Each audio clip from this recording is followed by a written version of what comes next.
Alrighty, welcome everyone. I'm Teeaboo, and I am ready to dive under the surface and into the dark depths of stormy seas, just like our protagonist who's been thrown the fuck away and dropped into the depths of the ocean. Shit's fucked, everybody. We just met Emira the Capella Luganica, and she sucks. She's like the scariest monster that we've had. And we've had some scary fucking monsters and some weird fucking things, but man, a fully conscious, very maniacal, monstrous, evil, wants to destroy you, wants to destroy your sense of self, wants to destroy your identity and ability to identify with love and care for other people. Really just like the most awful man. Plus, a horrifying shapeshifter who can take the form of the people that you love, or a giant dragon, or weird monster things, or basically anything the fuck else that she wants. I don't know how we're going to deal with this. First, we need to deal with the fact that Subaru's under the fucking water. To me, this is a perfect opportunity because we have indicated there is some weird witch shit deep under that water for Subaru to find out some weird witch shit about, like himself and the world and everything. Everything. What's that going to be? No fucking clue. What's going to happen next? No fucking clue. Don't care. Excited to find out. Amelia's in the clutches of Regulus Corneus. It sucks. The hungry hippo boys are here to murder us, and that sucks. Emerata Capella Lucanica is a giant dragon. She sucks. The whole city is being held hostage unless we give them what they want, and that sucks. Basically, everything sucks. You know what that calls for? Heroes. You know who we need? Our hero. He's under the water. We need him to not be there. Okay. Today I scribbled my depiction of what it's like. There's a person to tumble under the water. It's a fun feeling. If you've ever been surfing or swimming in the ocean, and you get bowled over by a wave and tumbled, and suddenly you don't know which way is up, and there's sand in your everywhere, and it sucks. It's like that, but more. I'm very excited to have that, but more, and also for things to really shake up, because we've been kind of like trudging along, trying to set our scene, establish things, really enjoying the establishment of the things, right? And then wham, the bad guys come, they shake everything up, and now we're in the post that, the fucked up world after that, at least the beginnings of it.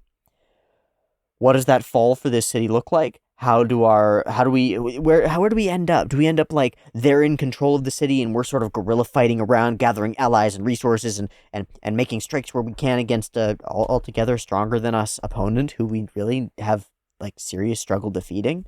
Yeah. Yeah, that seems like what we're gonna do. I'm really excited to see what it looks like and how we play it out from here. So let's stop blathering and go ahead and dive on in. I will say that because of people's requests, before I watched this episode, I went and I watched the first 5 ReZero break times. So I found out a couple of things in there that were pretty interesting, and a couple of things that were just cute and fine. But I would recommend going and checking out that video before continuing on with this one. And then either at the end of the reaction to the episode in this video, probably then, I'll watch the episode 6 break time as well. And from there, we'll keep on keeping up with the break times. If they're going to fold important content into them, then we're going to go and watch them. Although, as I've said before, I'll grumble about it. Grr. I think that's it. I think that's it. Let's dive into ReZero Season 3, Episode 6, A Knight's Code, and the also titled Dark Waters, Incredible Turmoil, everything's fucked. There's a giant dragon in our city, and she wants to eat you. What else can we call this? Don't build a city where it can be flooded by pulling a lever. People will use it to turn your entire population into hostages. The movie. Oh god, what else can we... I don't know. It's bad. Let's watch the episode, see how it goes from here, how much worse it gets, because I expect that it's going to get worse before it gets better, and what all our characters find out that they can do about it. Episode 6 of ReZero Season 3. Thanks so much for joining me. There will be early access to new episodes on the Patreon. Check that out in the description. It's only $1, and it goes the longest way, the furthest distance to supporting the channel and making sure that I can like survive and keep doing this and making these videos that I find really cool and really enjoy making. And some people out there in the wide world seem to agree, which is really neat. Let's watch the episode. Beep beep timer for episode 6.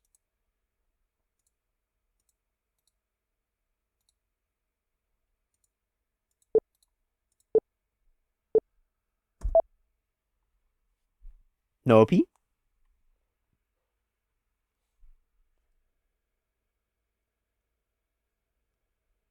Yes.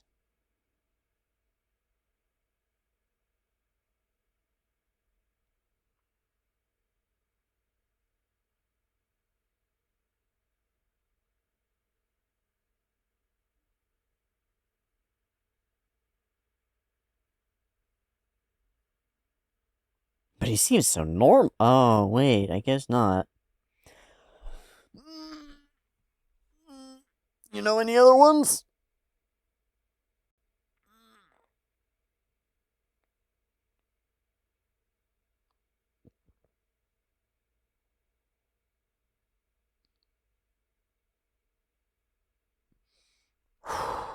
Reflection.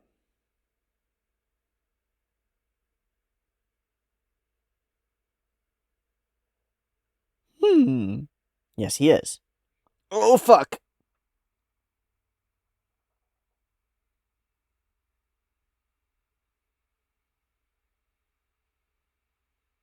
What the fuck?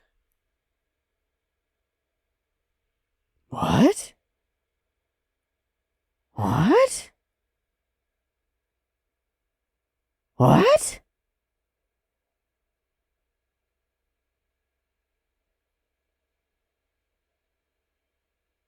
What was that? I was dream, but what was that? Oh my god. The fuck? Does her fire heal you? Probably not. Hello? Okay.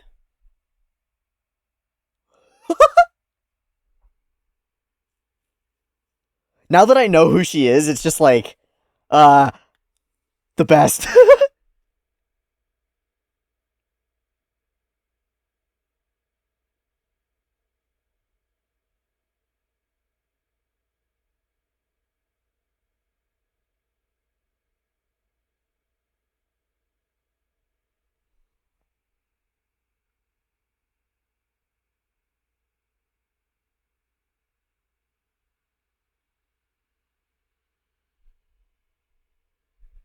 Ah!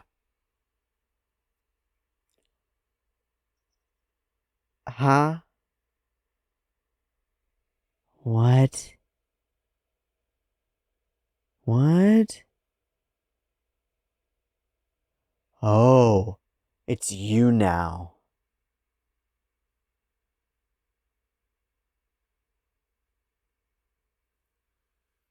Oh, tell us the story. She has so much knowledge, doesn't she? Fuck. But it's been corrupted. That's why she uses it as this monstrous thing.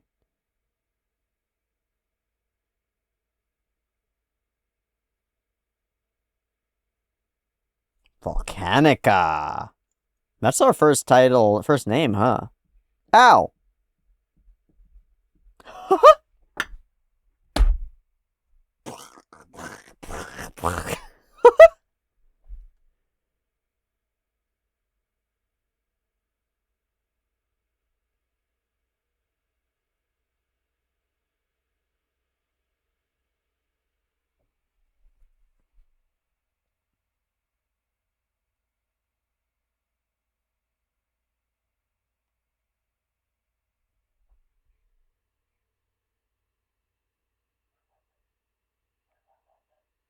These are the ones that we heard.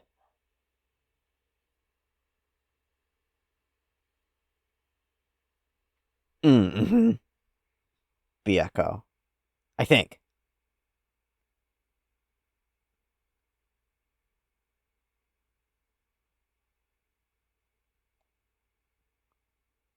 None of those.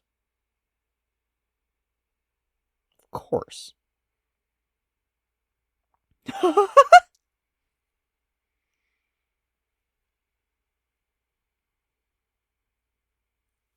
She'll respect this, won't she?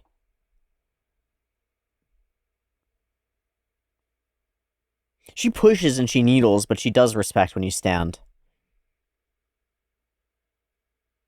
Yep.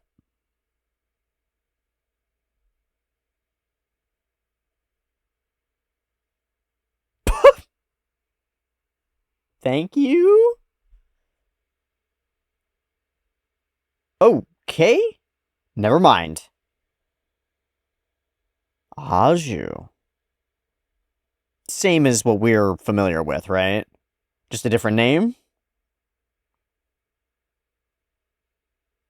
Actually, that one's really cute. Inferiorities? That one's really cute. That was a Pokemon. Oh, the Eggies! I like their designs a lot. No whip? No! She's got it. Priscilla's got it. Yeah. Whoa.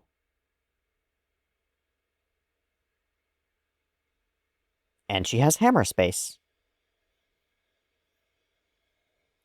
Oh, that's why we CG'd them.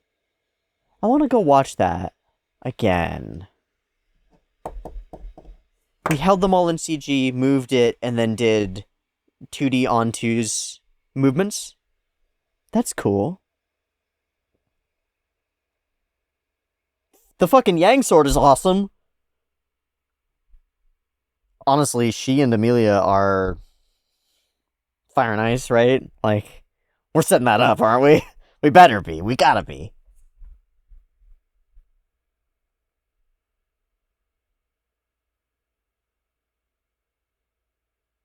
Bad, it's bad.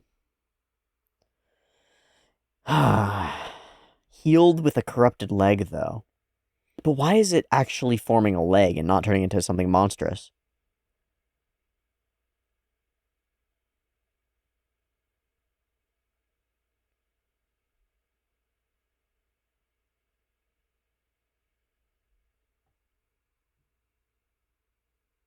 Oh.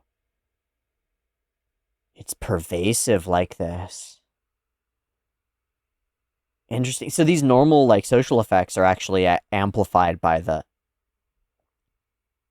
Gotta do something. Gotta take action now. Yeah, you're getting pulled right into it. Oh. Attack this way.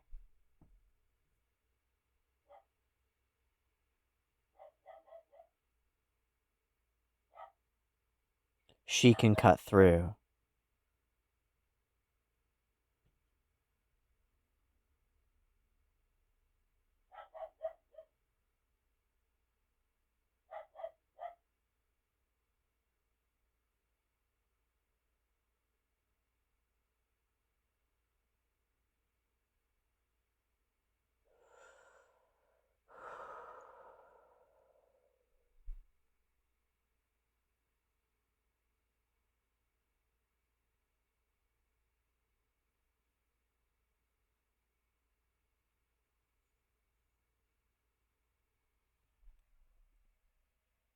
She's the cornerstone of all this, huh? We're lost without her.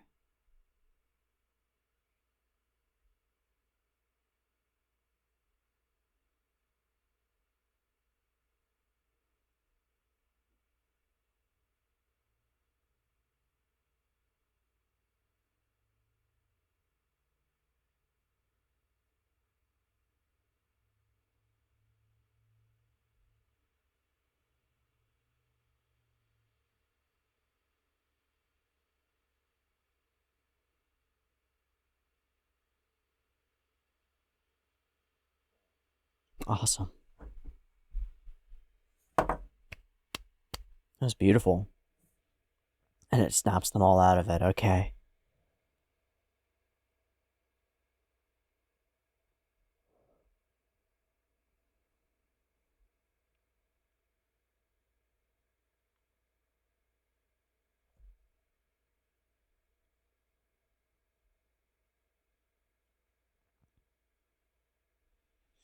And she's not everywhere.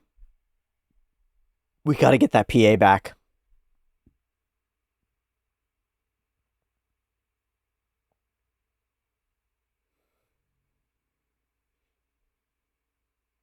We gotta get the PA back.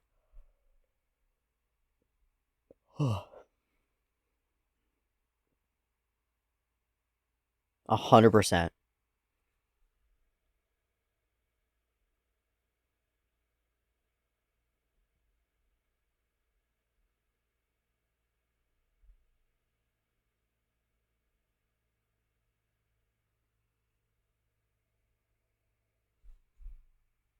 Okay. Yeah, cool. Super cool to touch base with Priscilla and find out some more about her. Ah. Ah. Yay.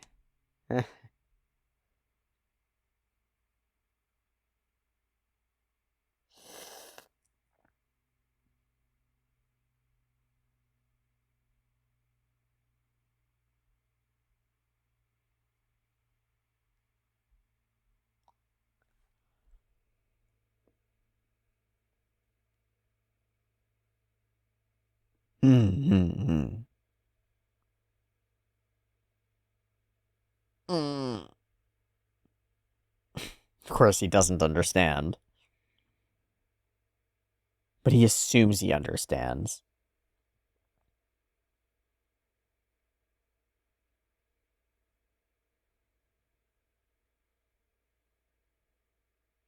Let me go. There's gonna be punishment. I don't know. I'm waiting for him to flip.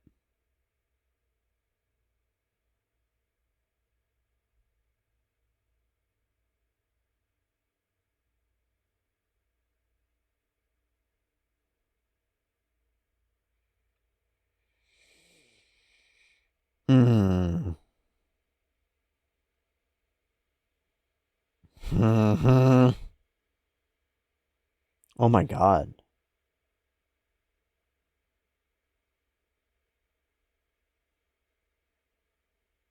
Which is to say, not at all, of course.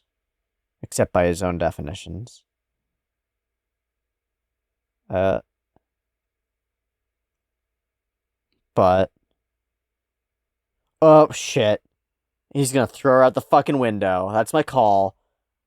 That's my call. Oh, fuck!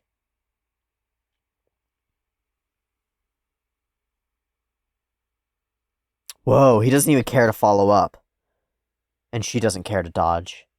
She'd rather be fucking dead. I don't know. Oh, I have to clean up.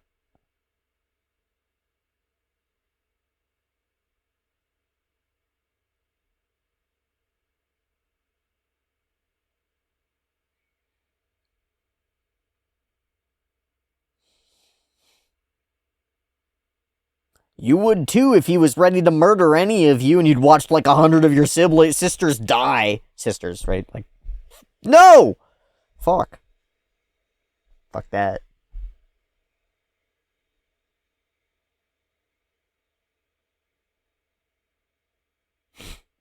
That's true. Or else. Fuck.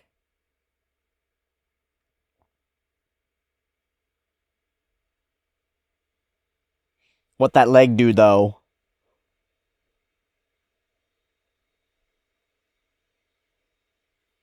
You actually just wandered off solo?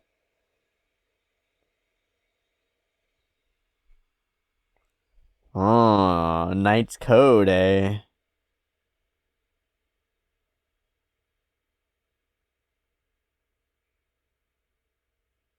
This looks really different. Maybe it's the eyes.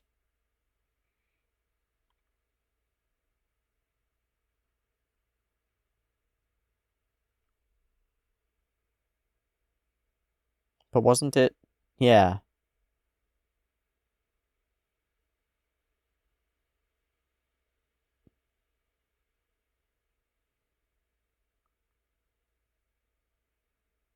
What happened? What happened? Crucia? Huh.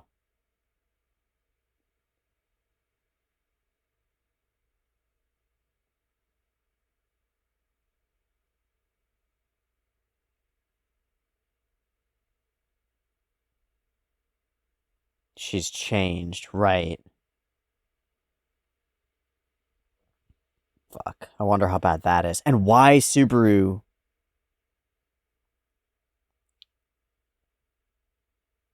Fuck.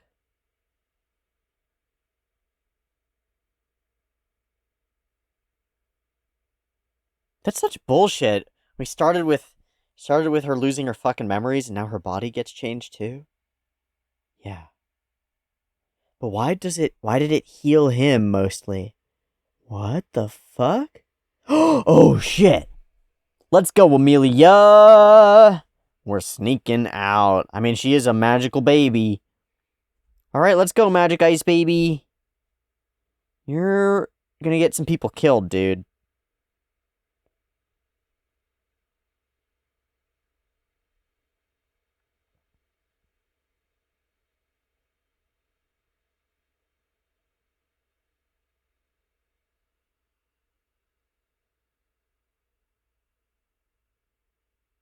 Mmm. Mm-hmm. Oh, sweet.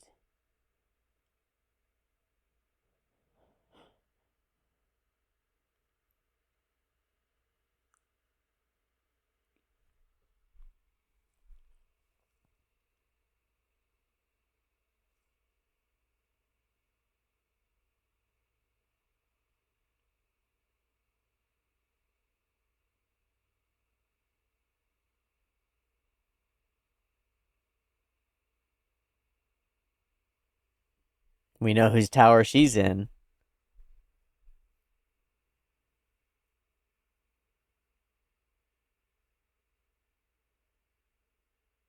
I don't know why I'm so invested in this now. Cool. The spying and the magic and the big cityscape. This is doing it. Lust is there. Yeah. Good job, Amelia.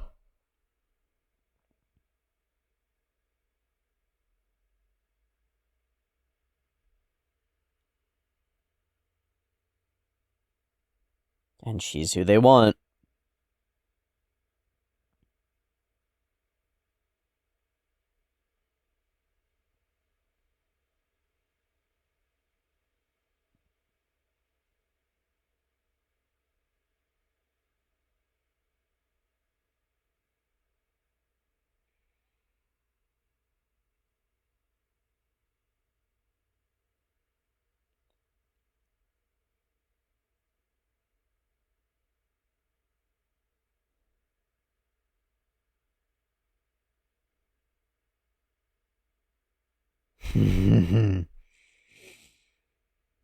Man, I've had a weird time.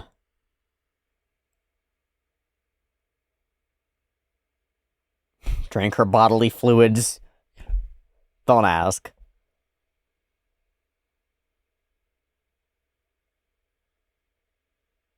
Right. Definitely.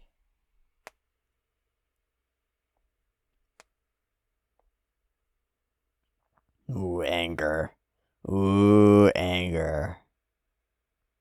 Yeah. Not a one.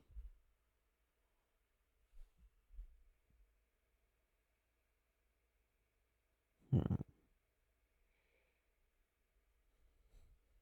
really like Anastasia sometimes.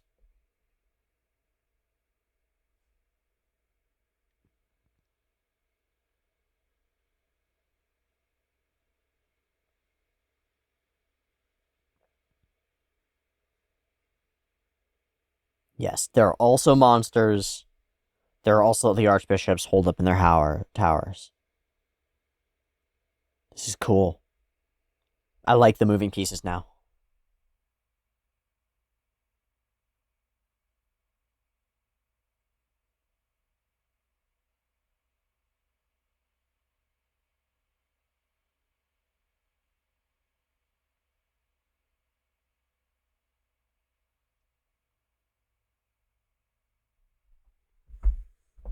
We'll save them all.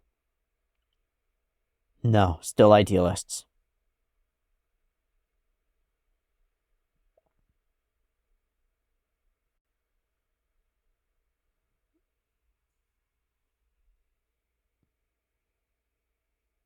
It's very noble.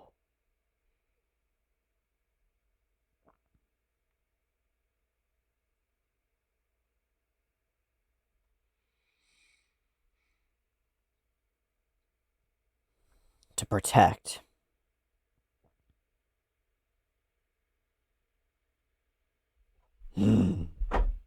He's gonna get the nod from Julius, too.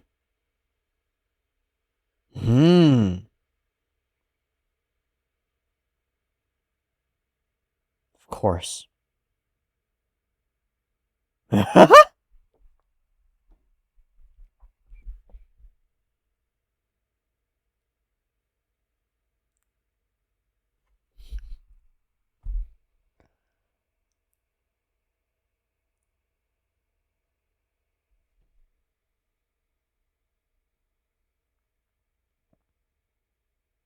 Alright, let's see you do it, bro. Let's see you do it, bro. We're moving toward that happy endo. We're gonna push all the way. Okay, there's our classic Subaru, man. Just like, alright, impossible forces are arrayed against us. We're gonna make it to the greatest possible future. Like, fuck all this shit.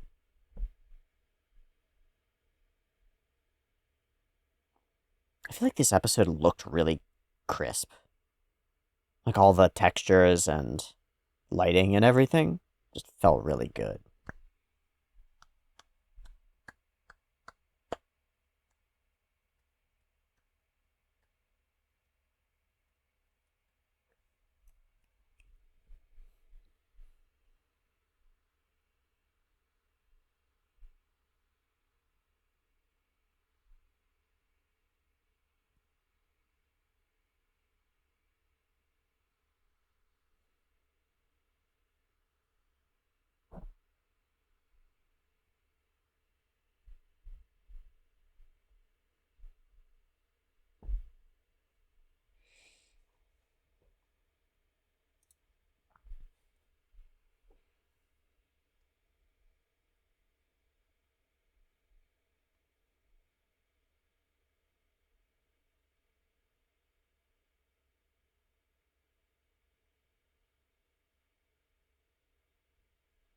Okay, we got a little thing here.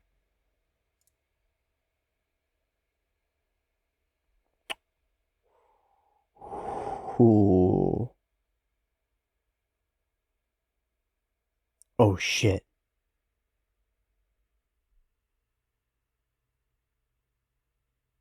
Huh? Huh? Huh?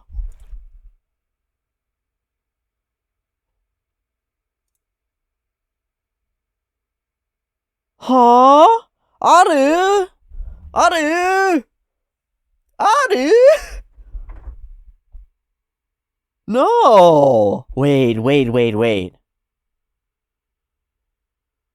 Oh, someone picked up. But he says that as though he, like, just called in through one, right? He's not necessarily working with them. It could be more complicated than that. But what the fuck? And what we just found out from the thing!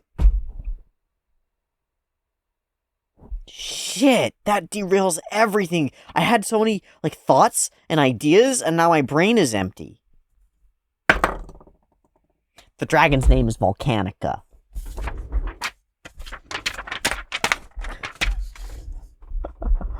Okay. Let me get my head on straight. Blah blah blah. I like the way this episode looks. Like, look at all the lighting on like characters, and when Amelia does the little like walk around the thing, it's all on the windowsill and all the stuff, and the sunset hues on everything. It's just the vibe of this episode is a little bit different. I feel way more pulled in this time, and I'm not really sure why. I'm not sure how to put my finger on it. I just feel more intrigued by all the moving pieces. Maybe it's just because things are in action, you know? And there are so many question marks. Like, I'm unclear about the state of affairs and stuff. There's so much that I'm curious about, but I don't know. I don't know. I don't know how to put my finger on it. It's just really cool. He's my knight. Damn, the darkness looks darker than it's ever been. What the hell is this? So he pukes black smoke. Standard, normal, totally chill. It turns into a bunch of doggos. Why does it do that? Like mob beasts, like Maju. The doggos fight the dragon. Rawr. They clash. Big explosion of chaos. What the fuck? What's, even if this is a dream depiction, and I think it's maybe a little bit more than that, what are we depicting here? What are these beasts coming out of Subaru? What's that? I don't know.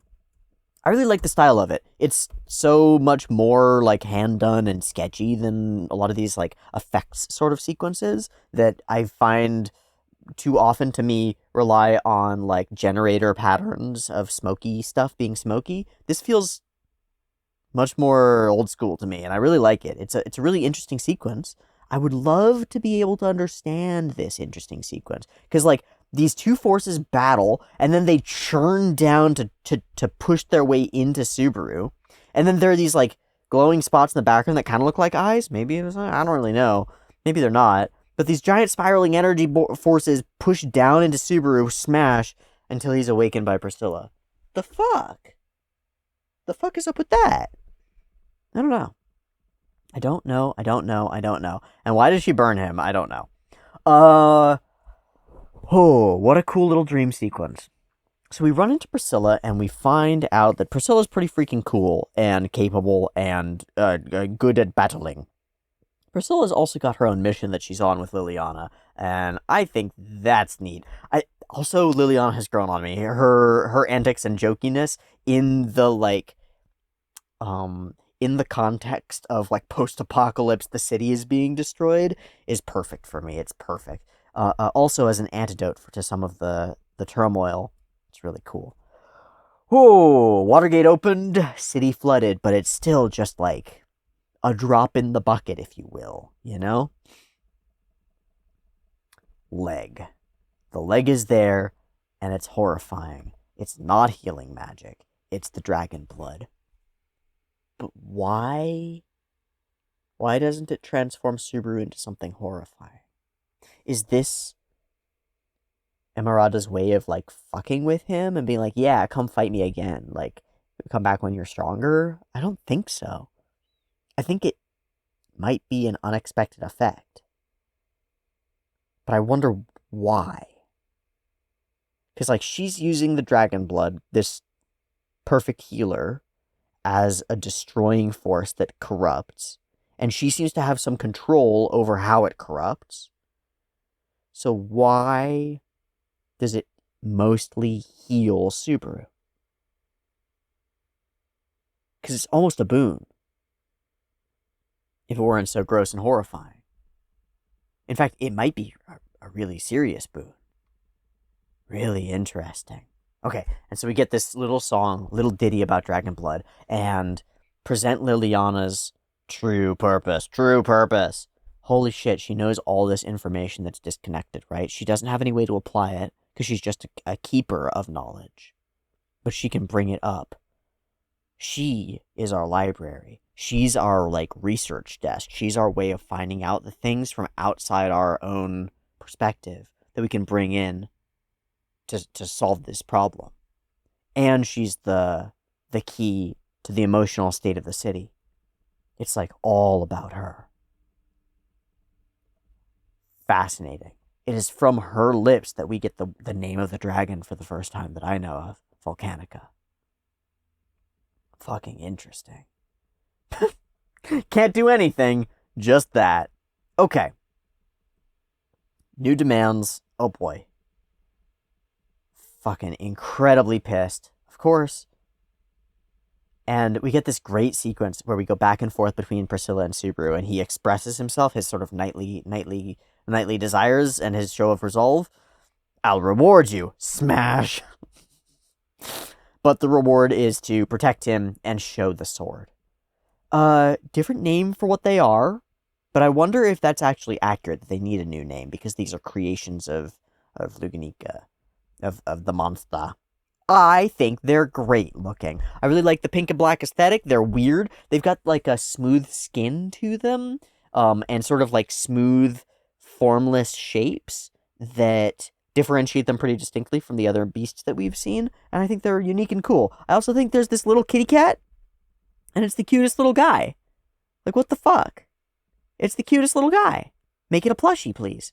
Okay, we set them up as CG, and we do it for one reason, and it is because we're gonna do this cool spinning scene.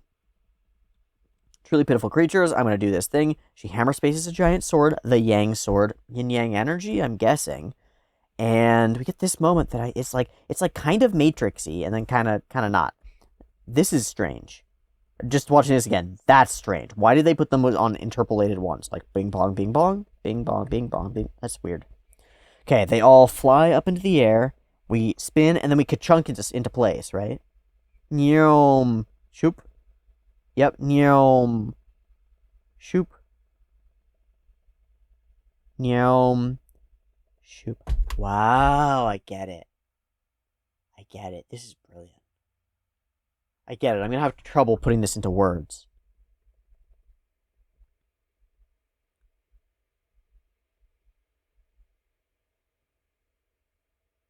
Shing, and then they all slice. Okay. Whoa. This is cool. This is cool. This is cool. This is cool. So she stays flat. And by what I mean is, like, when I first watched this, what I assumed that we did is that every time we rotate the camera, and we're rotating all the monsters around, right? I thought we were doing 2D animation to rotate her as well to match it, right? So we're doing two types of animation at once, right? We're rotating her in 2D, and we're rotating everything around her in 3D. That's not correct. We're actually not rotating her in 2D. We're treating her as though she's rotating, and the space is moving around it. So we're actually locked as though we're in geosynchronous orbit with her, right? And we rotate around this like center axis of where she is, and she can move independent of it, but she's not moving dependent of it in like we're rotating and she must rotate around. So we're able to like completely separate her movement from the movement of everything around her, which gives us this feeling like she's genuinely slowed down time or similar and is making all these hyper fast cuts. Because that's the experience that we're getting. It's like if we were a third party watching this without camera tricks, they would all jump, she would disappear into a blur, there would be like shing shing shing shing shing, and then they would all collapse into stuff, right? But because camera tricks, we slow down the shing shing shing shing shing and show that all in time, in her time. So we lock to her synchronously, physically, and we lock to her temporally, and then everything else happens around her. So let's go through it and talk this through. She's standing still, they're all slow-moing up. We're moving around her as she's moving, but we're holding, like, her frame, we're not rotating around her to come to see her back, right? She's actually turning with us. We're tracking her turning like this, as she's turning with the blade. And then she swipes faster than we are to cut through here, and we catch up. Slice, slice. Leaving these sparkle trails, right? Hold, hold, hold. And then she does it again. Slice, slice, slice, slice, slice. Spinning independently of us. And then coming back to hold to face us, right? As she chops through. She's turning faster than we are. And then we'll return to center. So we're still in synchronicity with her. And then more slices. And every time she does these big slice patterns, there are more slices around her, as though the ones that she's already created are like remaining in the air and then disappearing so that we can see more. She does all her thing. Holds up. Drops down. Boom. Everything is spun around her. Spun, spun, spun. And then we get this little facial expression that ties it all together. Ta-da! I did it! And they all fall apart. We tricked us. We tricked us.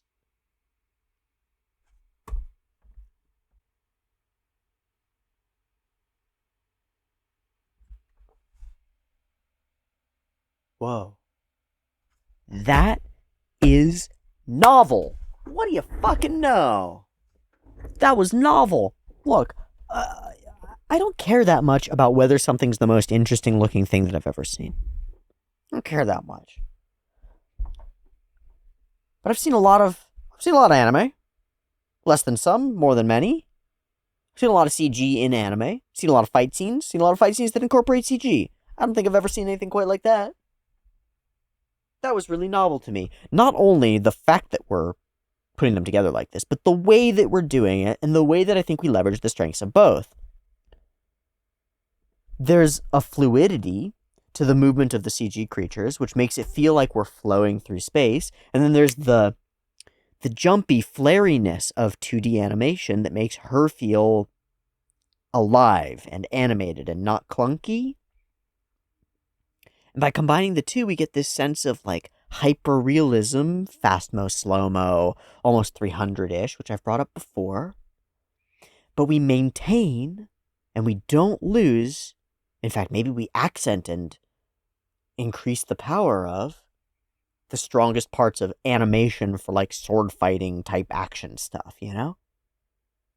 Just last week, we watched an episode of Vinland Saga where a crazed man with a sword sort of like attacks another, and there are all these cool moments where, because of the power of 2D animation, we get these sweeping sword slashes that go like and then they remain in the air as the other character dodges them so that we can really catch them and see them. And we jump in between like fast-mo and slow-mo throughout the sequence to create this really intense feeling. And we just did it here in a novel way that's eye-catching and interesting and exciting, that accents the character and makes her seem really cool, with technical stuff that I think is new to me. Like, not technically difficult, stuff that could have been done 10, 15 years ago with the CG that existed then and would have looked the same, like, fine. But it's really cool. I think it's really cool. I'm struck by novelty.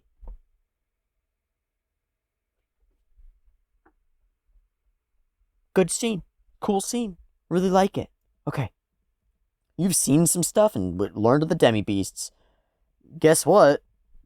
Holy shit, Priscilla's really cool. Under here, everywhere, it's a fertile breeding ground for horrible, horrible feelings. It's Wrath's authority, and we have a secret weapon, Liliana. Her little song is beautiful here. Beautiful here, and again serves to accent just how important she is. And, well, we can do this here in this one shelter, but we really need that voice to spread. We need it to. I wonder what Priscilla's up to and whether she's aligned with Al in whatever the fuck he's up to. Curious. Oh, how do they give me the full creeps every time he's on screen? Like, how do we get the full butthole clench? I don't know how we've managed that, but it does it. It sure does it. He is scary as shit, and I feel the helplessness. That's what I feel. I feel the helplessness. I really like the shadow in this sequence, how it like everything is in shadow except a little bit of Amelia's face, even though it's downcast. Makes her feel really small. Helpless again. I love all of my wives equally, but you should have noticed. And she realizes just in time to leap. She doesn't even move. She thinks she deserves it.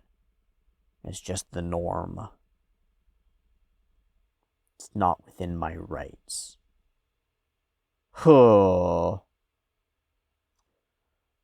Marriage can take place without happiness. That's true. But it should not be so. But that's not right, is what Amelia says. Man.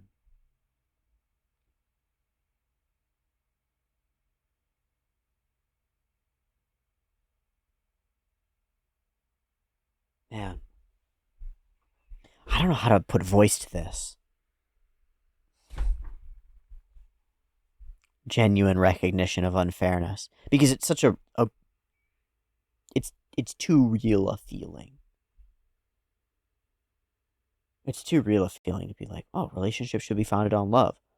Well, that relationship's not founded on love. Holy fuck. Or like, oh, people should treat each other well, and then you go look in a region where that's not true.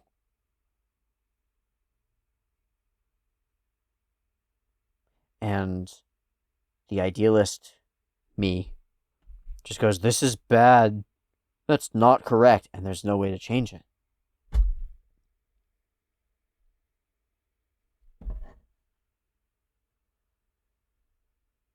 I think for many women throughout all of history, this has been something like the experience of reality.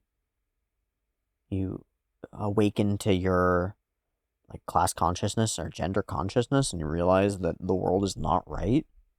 That there are some really obvious things about the way that things should be that aren't. So there's something very real about this moment for Amelia. It's not hard to imagine.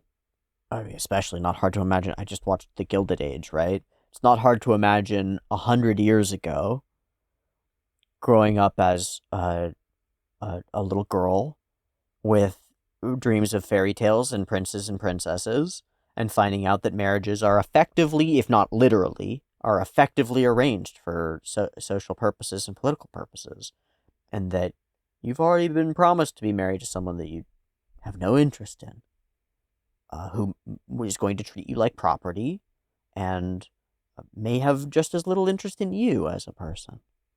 And you might say, that's not right.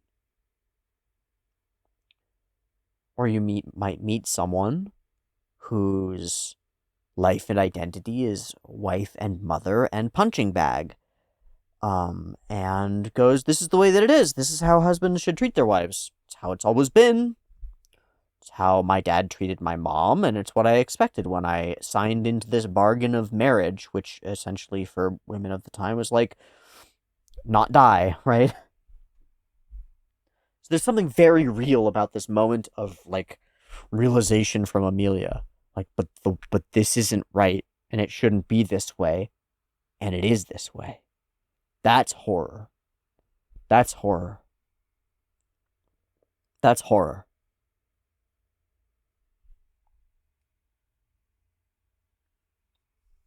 That's waking up one day having believed your whole life in liberal democracy and liberal democratic ideals and freedom of the individual and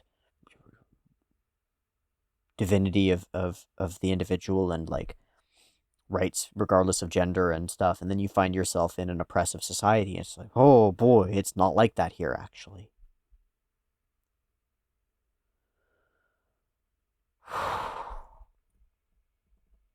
And what can be done about it? Not much. It's cool that we run into Julius here. They can really see eye to eye now. Subaru has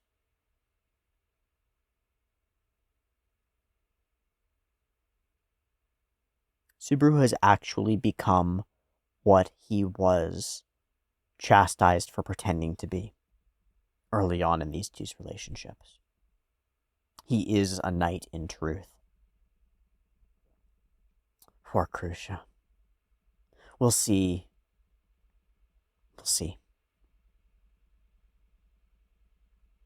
We don't get to see what it is. It's all darkness. And for that I'm glad, I suppose, but we still raise this question, why Subaru's leg one way and Crucia's whole body another? I don't know. Man, Amelia's a clever, clever girl, and she's going to get herself or somebody else hurt for it. She almost already did. That's going to be the real threat here, is she cares about the other wives, and so he can threaten them. I love that we get to overhear this. I think it's really cool.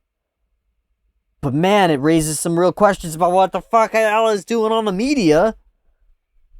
Hey, Al, why you got a burner phone that's got the number of the beast in it? Huh? The fuck is up with that? Okay. Tome of Wisdom should be gone. And a wonderful speech from Subaru. We're not going to sacrifice the few. Yeah, there you go, being silly. Don't you get it? There will be some sacrifices. They died even when you were, even in that fight. Yeah, but it's different. Some people are still going to fight and die here, Subaru. But what he says is that I'm going to stand for them and protect them. That I'm going to expand the bounds of what I am duty bound to protect to everything. That there's no distinction. It's not different. That all of that is for me. And that as someone who's willing to lay down my life, I'm going to step forward and be that wall so that the people behind me don't have to suffer. It's a really potent perspective. It's like the perspective of many people who join military service. It's interesting. It's what it means to be a knight here. And that's what we're presenting, is that Subaru has created a definition of knighthood that works for him. And now he turns to Julius and says, "Isn't that right?" And works for him too. And then he undercuts it. It's all about looking cool. But of course it's not. That's the way of being just who the hell do you think I am about it, you know? So he runs through. I'm going to do every single bit of it. I'm going to beat each of them. I'm going to save the people that they've taken, and we're not going to lose anything in the process. We're going to reach for a happy ending. Because it's like, oh, the forces of darkness arrayed against us. No hope. All we can do is huddle together, and victory is eking out survival with minimal damages, right? No, we reverse that. We flip it. We say, fuck that. They don't get to set the terms here.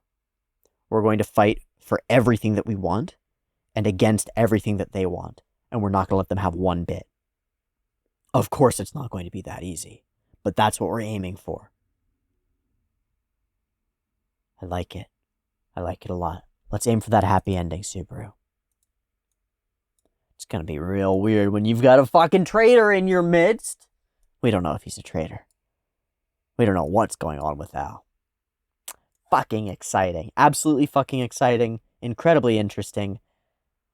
And that's about it for the episode. So, I'm going to watch the break time for this episode. I'm going to pull it up, and then we're going to watch it. Alrighty, righty? Alrighty, righty. I watched the first 5 break times earlier today, and I'm going to watch the 6th break time right now. There'll be a beep beep timer for it, and I'll put that right here. Beep beep timer for break time 6.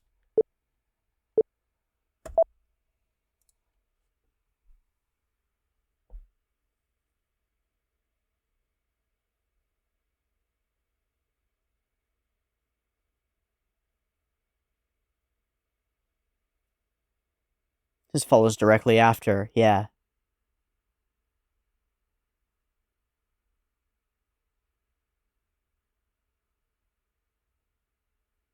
Yeah.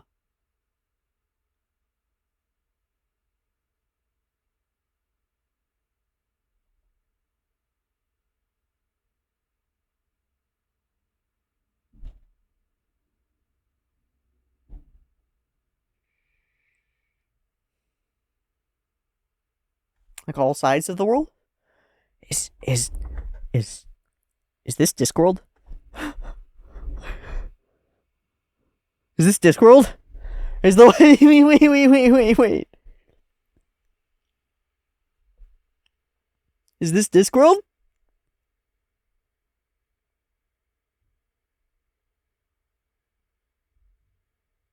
Yeah.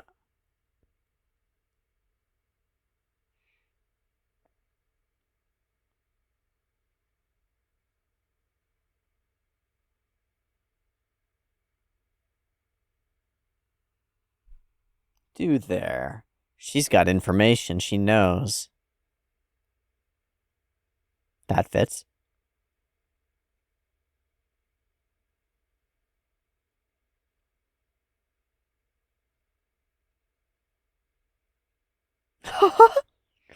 Interesting. She knows so much more than she let on.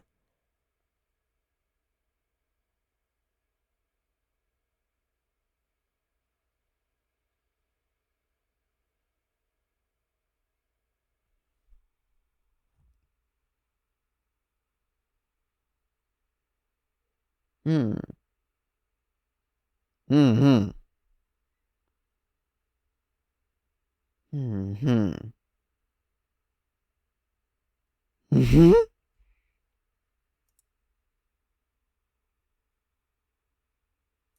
Hmm.